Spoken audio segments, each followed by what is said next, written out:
बिस्मिल्लाहिर्रहमानिर्रहीम। जिन लोगों ने एएनएफ के लिए टेस्ट दिया हुआ था तो उन सारों को अपडेट मिल चुकी है कि किस तरह से उनका जो इंटरव्यू है तो वो बुलाया जाएगा। उस हिसाब से मैंने कहा कि आपकी इन्फॉर्मेशन के लिए कुछ जो बुनियादी चीज़ें हैं तो वो अपलोड कर दूं ताकि आप लोगों को भी फ़ायदा हो, और जो मेरा एक्सपीरियंस है तो वो आप लोगों के साथ शेयर करने का यही मकसद है कि चलें जिसका इंटरव्यू को में कोई मसला है या जो फ़र्स्ट टाइम इंटरव्यू ख़ास तौर पे देने जा रहा है तो उसको फिर थोड़ा आइडिया हो जाए कि इंटरव्यू में बेसिकली क्या करना होता है और कौन सी चीज़ें होती हैं। तो जैसे कि सबको पता है कि मार्च में इंटरव्यू इस दफ़ा कंडक्ट हो रहे हैं, तो उसके लिए यही है कि आप अपनी जो तैयारी है तो वो अच्छे तरीके से करें। सबसे पहले ये है कि इंटरव्यू के लिए जब भी आप लोग जाएंगे तो कुछ बुनियादी जो चीज़ें हैं तो वो आपने माइंड में रखनी है। उसमें जो सबसे पहली चीज़ है तो वो ये है कि आपकी ड्रेसिंग किस तरह से होनी चाहिए। अब इंटरव्यू में जब भी कोई बंदा वहाँ पे जाता है तो सबसे जो पहली चीज़ होती है तो उसकी ड्रेसिंग होती है, जो कि इंटरव्यूअर ऑब्ज़र्व करता है और उसी से रिलेटेड फिर जो बाकी क्वेश्चंस हैं तो वो भी जनरेट होते हैं।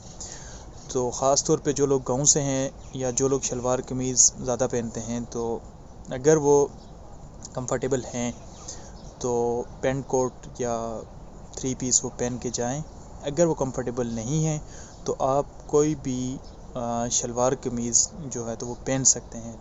उसी के ऊपर आप एक कोट पहन लें और साथ में जो जूते आप पहनेंगे तो वो ये कोशिश करें कि जो ड्रेस शूज़ होते हैं जो जिनको हम आम अल्फाज में जो पॉलिश वाले शूज़ होते हैं तो वो पहन के जाएं। ये ना हो कि आपने शलवार कमीज़ पहनी और नीचे आपने जॉगर के शूज़ पहने हो तो इंटरव्यूअर के ऊपर जो आपका जो फर्स्ट इंप्रेशन है तो ये बहुत ही बुरा पड़ता है। इसके बाद जो दूसरा स्टेप होता है तो जब आपको इंटरव्यू के लिए बुलाया जाता है तो उसके लिए एक कतार बनाई जाती है। सबसे पहले वो इस तरह से होता है कि जो इंटरव्यूअर का कमरा होता है तो उसके बाहर एक चेयर लगी होती है। जो जिस शख्स ने इंटरव्यू देना होता है तो सबसे पहले उसको उस चेयर पे बिठाया जाता है। उसी के ऊपर एक रेड लाइट या का एक जो सिग्नल होता है तो वो होता है, या वहाँ पे कोई बंदा खड़ा होगा कि जब इंटरव्यूअर जो अंदर से कॉल करेगा तो वो बंदा फिर अपनी बारी पे इंटरव्यू वाले जो कमरा है तो वहाँ पे दाखिल होगा। अब जो इंटरव्यू का प्रोसेस है जैसे ही वो कमरे में दाखिल होगा तो वो इंटरव्यू का एक जो प्रोसेस है तो वो स्टार्ट हो जाएगा। सबसे पहले क्या होगा कि आपने किस तरह से इंटर होना है तो ये बड़ा इम्पॉर्टेंट है। सबसे पहले आप जैसे ही कमरे में इंटर हों तो इजाज़त लें, यानी अगर सर हैं कोई मेल हैं तो आप उनसे इजाज़त ले लें कि मे आई कम इन सर। अगर मैडम हैं तो मे आई कम इन मैडम। इस तरह से आप उनसे इजाज़त लें बाकायदा, और उनकी इजाज़त के बाद आप उस कमरे में इंटर हों। ये पहला स्टेप है। जैसे ही आप इंटर होंगे तो जहाँ पे इंटरव्यू लेने वाला शख्स मौजूद होगा आप उसके सामने, ज़ाहिर सी बात है आपके लिए एक चेयर मौजूद होगी, तो आप उसके करीब जाएं। जैसे ही आप उसके करीब पहुँचे तो आप उसको सलाम करें। सलाम के बाद आप उस चेयर के करीब जाके फ़ौरन बैठ ना जाएं बल्कि खड़े रहें, और अगर वो शख्स आपको सलाम का जवाब देने के बाद अगर हाथ बढ़ाता है तो फिर आप उससे हाथ मिलाएं। अगर वो आपसे हाथ मिलाता है तो फिर आप उससे हाथ मिलाएं, अदरवाइज़ आपने ख़ुद अपनी तरफ से उससे हाथ नहीं मिलाना। और इसके बाद वो आपको अगर बैठने का कहता है तो आप बैठ जाएं, और अगर वो आपसे वहीं पे खड़े हुए कोई क्वेश्चन करता है तो आप वहाँ पे खड़े होकर उसका आंसर करें, और जब आपको बैठने का कहे तो आप बैठ के उसका थैंक यू करें। फिर उसके बाद आ जाती है बारी कि अब आप कमरे में दाखिल होने के बाद उस चेयर पे बैठ गए हैं और इंटरव्यू लेने वाला शख्स आपसे इंटरव्यू लेना उसने शुरू कर दिया है। तो सबसे पहले आपसे वो जो है तो आपका इंट्रोडक्शन पूछेगा, यानी इंट्रोड्यूस योरसेल्फ। और यहाँ पे आपने इस चीज़ का ख्याल रखना है कि अगर आप से वो इंग्लिश में सवाल करता है तो आपने उसका जवाब इंग्लिश में देना है, और अगर आप से वो उर्दू में बात करता है तो आपने उसका जवाब उर्दू में देना है।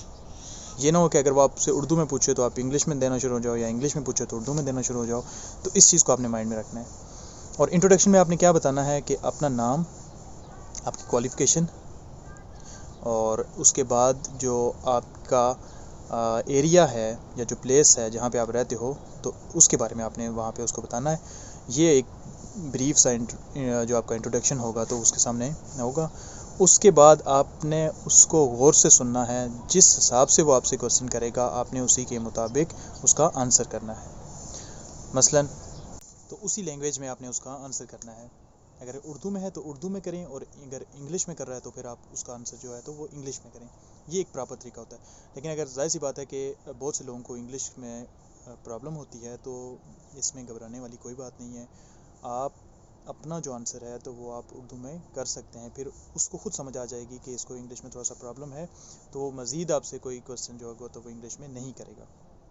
ठीक है, ये होगी बेसिक चीज़ें जो कि इंटरव्यू में आपने ड्रेसिंग कैसी रखनी है, वहाँ पे बैठने का क्या तरीका है, एंट्रेंस का क्या तरीका है, और उसके बाद आप अपना इंट्रोडक्शन कैसे करवाओगे। यहाँ तक ये इंटरव्यू की कुछ चीज़ें होगी।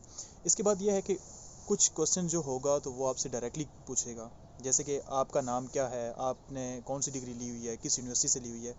तो ये ऐसे क्वेश्चन होते हैं कि इनमें इंसान सोचता नहीं है, बल्कि इसका डायरेक्ट आंसर देता है, क्योंकि आंसर उनका हमें पहले से पता होता है। लेकिन कुछ क्वेश्चन ऐसे भी होते हैं कि जिनमें इंसान को कुछ सोचने के लिए टाइम चाहिए होता है। जिस तरह से मैथ का कोई क्वेश्चन हो गया, या जनरल नॉलेज का कोई ऐसा क्वेश्चन है जो आपको उसका एक्यूरेट आंसर नहीं पता।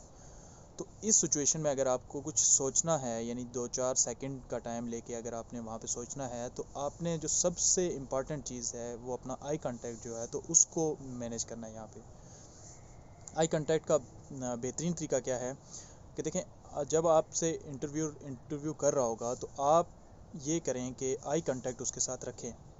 ये बहुत इंपॉर्टेंट होता है इंटरव्यू में। जो आपके कॉन्फिडेंस को चेक करने की जो चीज़ें होती हैं, तो उनमें आई कांटेक्ट का सबसे ज़्यादा जो रोल होता है। तो आप आई कांटेक्ट रखें। लेकिन जब आप कोई क्वेश्चन सोचने वाला आपसे पूछा जाए, तो उस टाइम आपने ये करना है कि जो अपना आई कांटेक्ट है तो थोड़ा सा उससे स्किप करके, या तो उसकी आंखों से यहाँ से लेफ़्ट साइड पे या राइट साइड पे देखना शुरू हो जाएं आप, या फिर उसका जो फोरहेड है इस साइड पे आप देखना शुरू हो जाएं, ताकि आपको उस सोचने में डिस्टर्बेंस ना हो। क्योंकि जब आप उसके साथ आई कांटेक्ट रख रहे होंगे तो आप उसको फोकस कर रहे होंगे, और आप वो सोचने में फिर आपको मुश्किल होगी। लेकिन जब आपको सोचने का कोई क्वेश्चन दिया जाए, तो फिर आपने उस टाइम आई कांटेक्ट को या लेफ़्ट साइड या राइट साइड या उसके फोरहेड पे रखना है। ठीक है, नीचे नहीं देखना। इसके बाद आ जाता है कि कुछ क्वेश्चन ऐसे होते हैं, कोई इंसान परफेक्ट नहीं होता, उसको इंटरव्यू के दौरान कुछ क्वेश्चंस के आंसर्स नहीं आ रहे होते। तो हम ये क्या करते हैं कि अक्सर तुक्का लगाने की कोशिश कर रहे होते हैं, या हम उस इंटरव्यूअर को खुश करने के लिए कोई उसकी तर्ज का कोई जवाब देना चाह रहे होते हैं, जो हमारी सबसे बड़ी गलती होती है। तो कोशिश ये करें कि जब आपको कंफर्म हो कि आपको इसका आंसर नहीं पता, तो आप सॉरी कर दें, ताकि वो नेक्स्ट क्वेश्चन की तरफ आ जाए, बजाय इसके कि आप वहाँ पे कोई रट्टे वाले जवाब दें या उसको मुतमईन करने की कोशिश करें। ठीक है, इसके बाद आपने बैठने के हिसाब से कुछ चीज़ों का ख्याल रखना है कि बहुत ज़्यादा हाथों का इस्तेमाल नहीं करना। जब आप इंटरव्यू के सामने बैठें, कोई चीज़ आप एक्सप्लेन करने के लिए आपको कहे या आप आंसर दे रहे हों, तो आपने अपने हाथों के जो जेस्चर्स हैं तो उनको कंट्रोल में रखना है।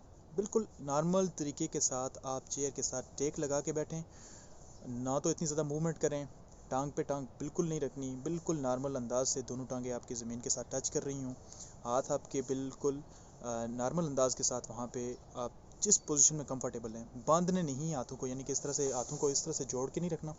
आप नॉर्मल इस तरह से अपनी टांगों के ऊपर उन हाथों को रख सकते हैं, जिस तरह से घुटने के ऊपर या जहाँ पे आप कंफर्टेबल फील करें, लेकिन उनको ज़्यादा मूव नहीं करना। इसके बाद आ जाते हैं कि इंटरव्यू के दौरान कौन कौन से क्वेश्चन जो हैं तो वो पूछे जाते हैं। तो इंट्रोडक्शन मैंने आपको बता दिया, सबसे पहले आपका इंट्रोडक्शन होगा। उसके बाद आपकी पर्सनैलिटी के रिलेटेड कुछ क्वेश्चंस होते हैं, उसमें आपकी हैबिट्स आ सकती हैं आपकी फैमिली बैकग्राउंड आ सकता है, आपकी चॉइसेस आ सकती हैं, आपसे रिलेटेड जुड़े हुए जो क्वेश्चंस हैं तो ये आ सकते हैं। आपकी एजुकेशन पे सवाल कर सकता है, जो आपने डिग्री ली होती है उसके ऊपर सवाल कर सकता है, ये चीज़ें होती हैं। और इसके बाद कुछ क्वेश्चंस होते हैं, फिर वो जनरल नॉलेज के ऊपर पूछेगा आपसे।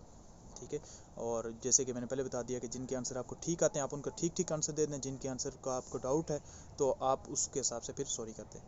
फिर कुछ क्वेश्चन जो होंगे वो जॉब रिलेटेड होंगे, यानी मैं अगर आपसे पूछूं कि आप एएनएफ का जो हेडक्वार्टर है कहाँ पे है, एएनएफ को क्यों ज्वाइन करना चाहते हैं, एएनएफ की क्या चीज़ आपको अच्छी लगती है, एएनएफ के जो डायरेक्टर हैं वो कौन हैं, एएनएफ में अगर आपको इस ओहदे पे रखा जाए तो आप ये वाला काम किस तरह से करेंगे। इस तरह के कुछ क्वेश्चन जो होंगे तो आपसे पूछे जाएंगे, जो कि आपने वहाँ पे मेंटली प्रिपेयर होकर तो जाना है, ताकि आपको वहाँ पे कोई जाके तो मसला पेश ना आए।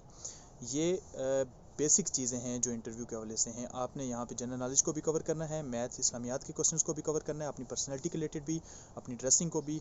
इस तरीके से जब आप इंटरव्यू की तैयारी करके जाएंगे तो इंशाल्लाह आपको इंटरव्यू में किसी किस्म का कोई मसला नहीं होगा। अब आपने करना क्या है कि देखिए, चीज़ें मैंने आपको क्लियर कर दी हैं। अब आप तक है कि आप उसकी तैयारी को कैसे मैनेज करते हो।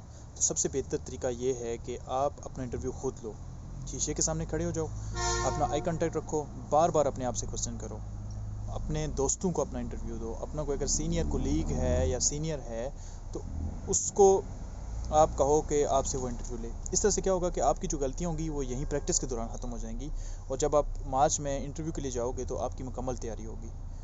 तो इसलिए ज़्यादा से ज़्यादा मेहनत करें ताकि आपका इंटरव्यू ज़्यादा से ज़्यादा अच्छा हो। उम्मीद है कि आप लोगों को आज की ये वीडियो अच्छी लगी होगी, और चैनल को लाजमी लाइक और सब्सक्राइब कर दें ताकि मज़ीद जो वीडियो अपलोड हों तो उसका नोटिफिकेशन आपको मिल जाए।